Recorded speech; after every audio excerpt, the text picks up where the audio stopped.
Hi friends, soya வச்சு எத்தனையோ recipe try பண்ணி பார்த்துருப்பீங்க. நான் சொல்கிற மாதிரி லஞ்ச் பாக்ஸ் ரெசிபி ஒரு ட்ரை பண்ணி பாருங்கள். உங்களோட குட்டீஸ் லஞ்ச் பாக்ஸ் கண்டிப்பாக காலி பண்ணிட்டு தான் வருவாங்க. வாங்க எப்படி பண்ண வீடியோக்குள்ளே பார்த்துடலாமா?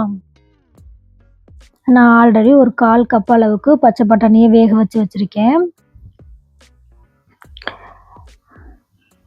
சோயாவையும் தண்ணியில் போட்டு நல்லா ஹாட் வாட்டரில் போட்டு வச்சுக்கோங்க.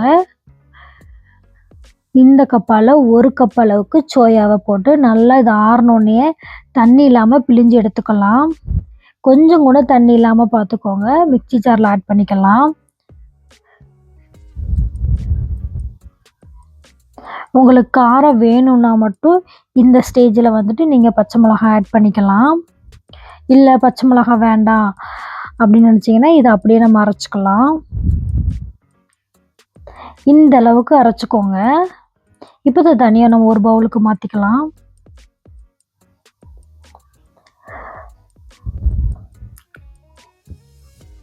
சோயாவில் நிறைய சத்துக்கள் இருக்குது. குழந்தைங்களுக்கு அப்பப்போ அவங்களுக்கு பிடிச்ச மாதிரி ஸ்நாக்ஸாவோ இல்லை லஞ்ச் பாக்ஸாவோ செஞ்சு கொடுத்துக்கோங்க.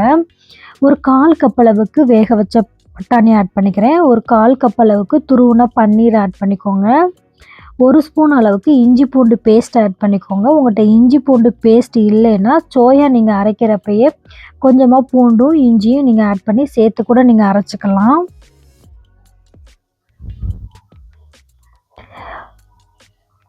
ஒரு 1/4 வெங்காயத்தை வந்துட்டு கட் பண்ணி வச்சுருக்கேன், ஆட் பண்ணிக்கிறேன். எல்லாத்தையும் குட்டி குட்டியாக கட் பண்ணி வச்சுக்கோங்க. கொஞ்சமாக குடமிளகாய் கட் பண்ணி வச்சுருக்கேன், ஆட் பண்ணிக்கிறேன். உங்களுக்கு எந்த அளவுக்கு கொத்தமல்லி வேணுமோ அந்தளவுக்கு நீங்கள் ஆட் பண்ணிக்கோங்க. ஒரு 1/2 லெமனை புழிஞ்சு விட்டுக்கோங்க. உங்கள்கிட்ட கேரட் இருந்தால் கூட துருவி ஆட் பண்ணிக்கலாம். ஒரு 1/4 கப் அளவுக்கு கடலை மாவும் ஒரு 1/4 கப் அளவுக்கு அரிசி மாவும் ஆட் பண்ணிக்கோங்க. இதுக்கு தேவையான அளவு நம்ம உப்பு ஆட் பண்ணிக்கலாம். ஆட் பண்ணிட்டு ஃபஸ்ட்டு நல்லா மிக்ஸ் பண்ணிக்கோங்க.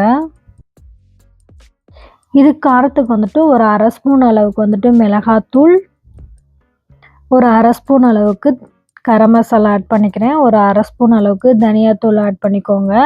1 ஸ்பூன் அளவுக்கு பெப்பர் ஆட் பண்ணிக்கோங்க. உங்களுக்கு பெப்பர் வேணான்னா நீங்கள் மொத்தமாகவே மிளகாத்தூள் ஆட் பண்ணிக்கலாம். காரம் உங்களுக்கு எந்த அளவுக்கு வேணுமோ அந்த அளவுக்கு நீங்கள் ஆட் பண்ணிட்டு நல்லா மிக்ஸ் பண்ணிக்கோங்க. அழுத்தம் கொடுத்து மிக்ஸ் பண்ணிக்கோங்க. இந்த மாதிரி உருண்டை பிடிக்கிற பதம் வரணும். உங்களுக்கு உருண்டை பிடிக்கிற பதம் வரலைன்னா கொஞ்சமாக அரிசி மாவு இல்லை கடல மாவு எதுனாலும் ஆட் பண்ணிக்கலாம். ஆட் பண்ணிட்டு இந்த மாதிரி கையில் வந்துட்டு உங்களுக்கு கொலக்கட்டை பிடிக்கிற பதத்துக்கு வரணும்.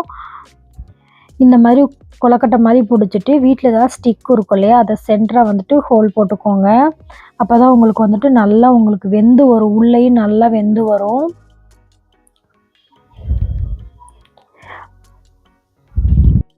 நம்மளுடைய சேனலில் நிறைய லஞ்ச் பாக்ஸ் ரெசிபி இருக்குது. 5 days 5 லஞ்ச் பாக்ஸ் ரெசிபி இருக்குது. மிஸ் பண்ணாமல் செக் பண்ணி பாருங்கள். இந்த மாதிரி எல்லாத்தையும் உருட்டி எடுத்துகிட்டு வந்துடுங்க. உங்களுக்கு இது பண்ணுறது கஷ்டமாக இருந்தால் இந்த மாதிரி கட்லெட் மாதிரி கூட நீங்கள் தட்டி எடுத்துக்கலாம். அது உங்களோட ஆப்ஷனல் தான். தோசை தவா நல்லா ஹீட் பண்ணிக்கோங்க. ஹீட் பண்ணிவிட்டு ஆயில் ஆட் பண்ணிக்கலாம். ஆயில் கொஞ்சம் சூடாகணுன்னே அடுப்பை நல்லா சிம் பண்ணிக்கோங்க. சிம் பண்ணிவிட்டு ஒவ்வொன்றா அரேஞ்ச் பண்ணிக்கோங்க. அடுப்பு சிம்லேயே இருக்கட்டும், அப்போ தான் ஈவனாக குக் ஆகி வரும். நல்லா எல்லா பக்கமும் திருப்பி விட்டுக்கிட்டே இருங்க.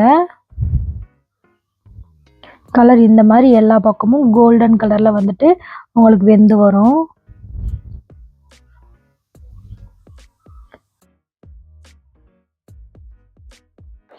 பார்க்கவே சூப்பர் கலர்ஃபுல்லாக இருக்குது பாருங்கள். அடுப்பை சிம்லேயே வச்சு பண்ணிங்கன்னா கண்டிப்பாக உள்ளே எல்லாமே நல்லா குக் ஆகி வந்துடும். அவ்வளோதான், இன்னும் எதுக்கு நம்ம வெயிட் பண்ணணும்? லஞ்ச் பாக்ஸில் பேக் பண்ணிடலாமா? சூப்பராக இருக்குது பாருங்கள். இதுக்கு நீங்கள் க்ரீன் சட்னி வச்சு கொடுக்கலாம், இல்லை சாஸ் கூட வச்சு கொடுத்து பாருங்கள். கண்டிப்பாக சொல்கிறேன், லஞ்ச் பாக்ஸ் காலி பண்ணிட்டு தான் வருவாங்க. இந்த வீடியோ உங்களுக்கு பிடிச்சிருக்குன்னு நினைக்கிறேன். பிடிச்சிருந்தா சப்ஸ்கிரைப் பண்ணி வச்சுக்கோங்க. சந்திக்கலாம்.